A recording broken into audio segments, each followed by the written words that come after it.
Assalamualaikum warahmatullahi wabarakatuh. Saya Rusli Wadi, jurusan Elektro, Fakultas Teknik Universitas Bone Tarakan. Di sini saya akan membagi-bagi presentasi dari presentasi konversi tenaga listrik, yaitu generator DC. Ini percobaan pertama. Tujuan percobaan itu adalah praktikum dapat memahami prinsip kerja generator DC. Kedua, praktikum dapat mengoperasikan generator DC dengan baik. Ketiga, praktikum mengetahui praktikum mengetahui dan memahami hubungan antara tegangan output putaran generator dan kopel pada generator DC. Praktikum dapat mengetahui gelombang tegangan outputnya. Oke, kita lanjut. Ini adalah gambar motor DC. Lihat sini ada komutator. Ada penguat ekstansi, papan terminal, jangkar dan lubang angin, poros penggerak. Ini adalah porosnya, itu penggerak dari listrik. Kita lanjut. Di sini ada teori singkatnya. Generator DC adalah sebuah alat yang dapat mengubah energi mekanik menjadi energi listrik arus arah atau DC bila kumparannya jangkar berputar pada medan magnet akan dibangkit dengan tegangan atau GGL yang berubah setiap setengah putaran sehingga merupakan tegangan bolak-balik. Oke, lanjut. Untuk mendapatkan tegangan searah diperlukan sebuah penyara yang disebut komutator. Suatu generator DC akan berfungsi apabila memiliki kumparan medan berbentuk kutub sepatu, merupakan stator, bagian yang tidak berputar untuk menghasilkan medan magnet. Kumparan jangkar merupakan rotor, adalah bagian yang berputar jika kumparan rotor dialiri arus listrik searus arah dan terletak di antara dua kutub magnet, dua kutub utara dan selatan. Pada rotor akan terjadi gaya yang menggerakkan rotor tersebut mengimbangi GGL pada konduktor yang terletak pada alur jangkar celah udara yang kemungkinan berputar jangkar dalam medan magnet. Berdasarkan teori elektromagnetik dapat diturunkan rumus tegangan induksi dan kopel elektromagnetik. Oke.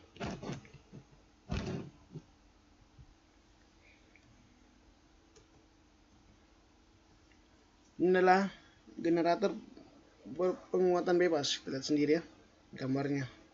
Dan generator Sun.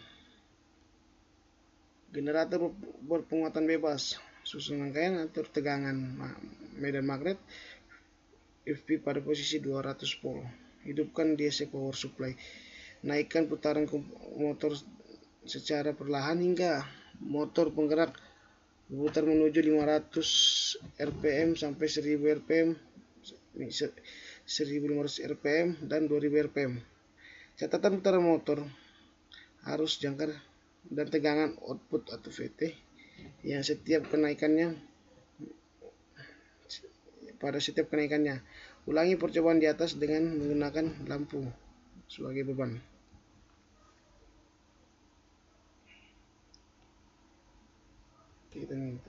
Inilah motor DC. Kita masuk di percobaan 2 sekarang. Motor DC. Mahasiswa dapat memahami prinsip kerja motor DC. Kedua, mengetahui hubungan antara tegangan input, putaran, dan kopel pada motor DC. Inilah teori singkatnya. Motor arus arah dikret-screw atau DC merupakan suatu mesin yang dapat mengubah daya masukan listrik arus arah menjadi daya keluar mekanik. Suatu motor DC akan berfungsi bila memiliki kumparan medan untuk menghasilkan medan magnet. Kumparan jangkar untuk mengembaskan GGL pada konduktor-konduktor yang terletak pada alur-alur jangkar di daerah celah udara untuk memungkinkan berputarnya jangkar dalam medan magnet. Pada motor DC kumparan medan terbentuk kutub sepatu merupakan stator, di mana sebagai bagian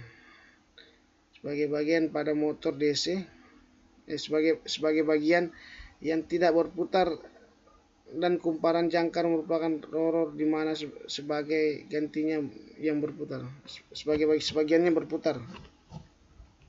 Oke, kita lanjut. Berdasarkan cara memberikan flux pada kumparan medan motor DC dapat dikelompokkan menjadi, yaitu motor berpenguatan bebas dan motor berpenguatan sendiri. Berbagai jenis motor DC. Oke, kita lihat motor seri dan motor Sun. Ini ada sendiri gambarnya, lihat sendiri. Ini motor kompon pendek, kompon panjang.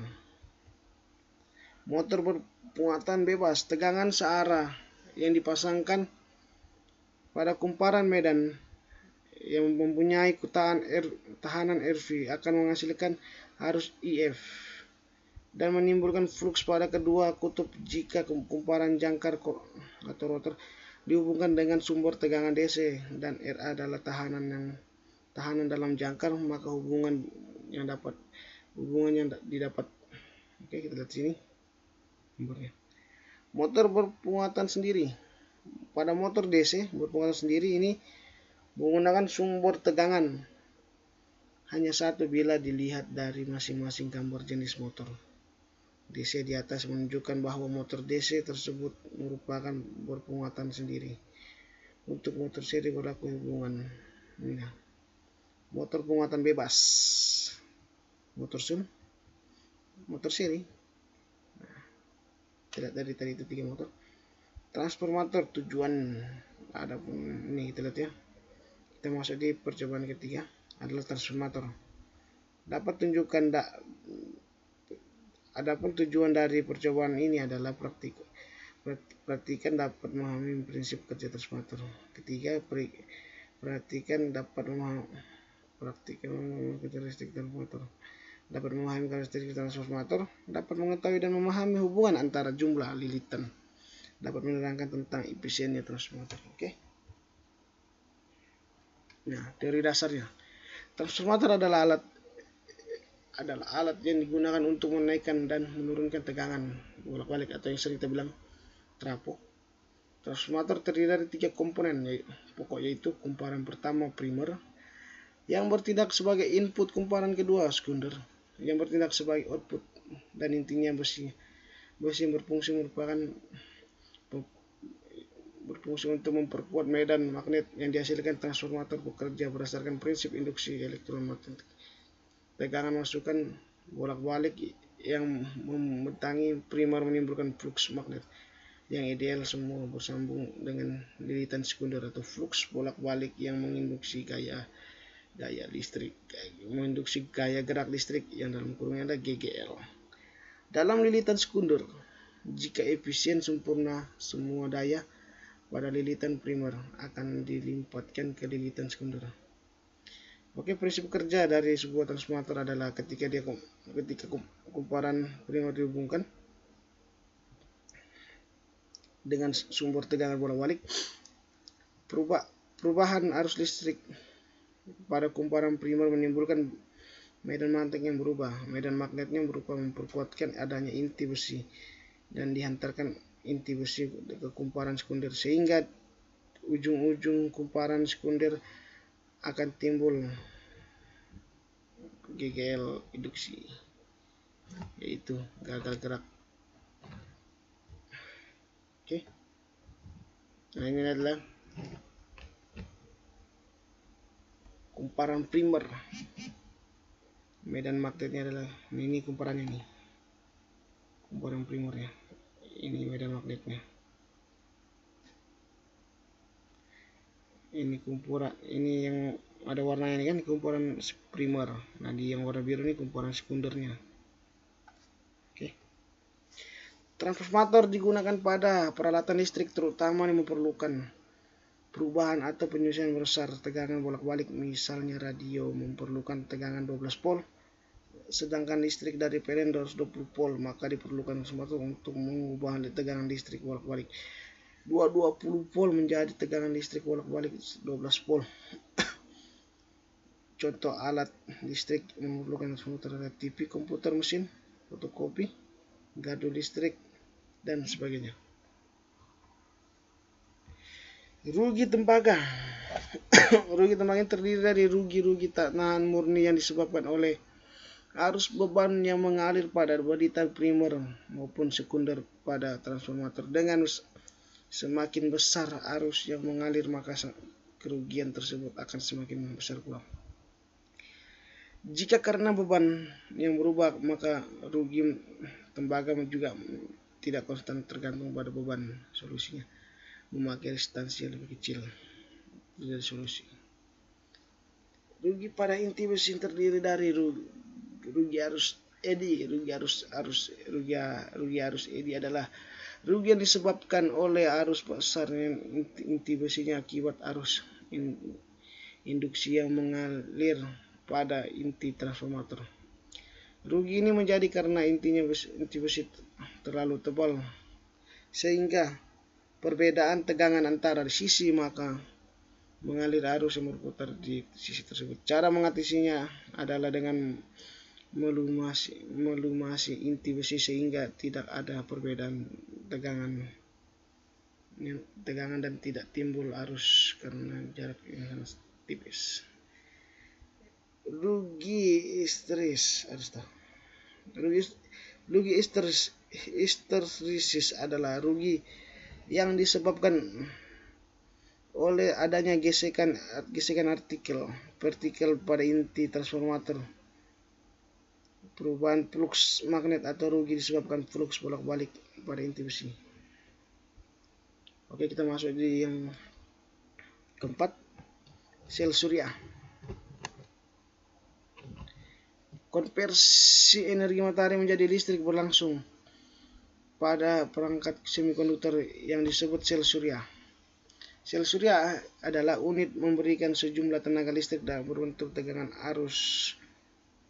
Ketika sambungan semikonduktor terkena cahaya matahari, elektron mendapat energi cahaya untuk melepaskan diri dari semikonduktor maupun semikonduktor yang diperlihatkan gambar pada satu terlepasnya elektron meninggalkan oleh elektron.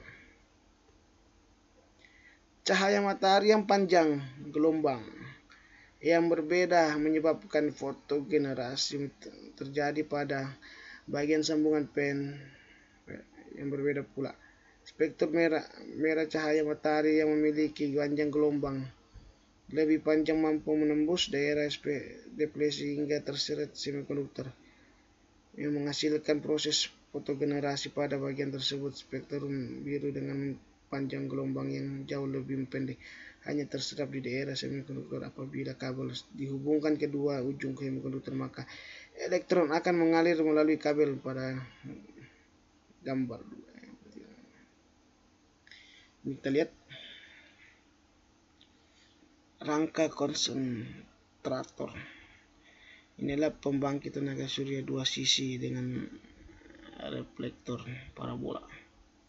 Kita lihat ini adalah mungkin alat tampungnya lah dari energi listrik yang kita bilang tenaga dari yang untuk penampungan tenaga surya. Oke, terima kasih. Mungkin cukup sampai di sini pemahaman kita tentang konversi tenaga listrik. Saya Rusli Badi. Assalamualaikum warahmatullahi wabarakatuh.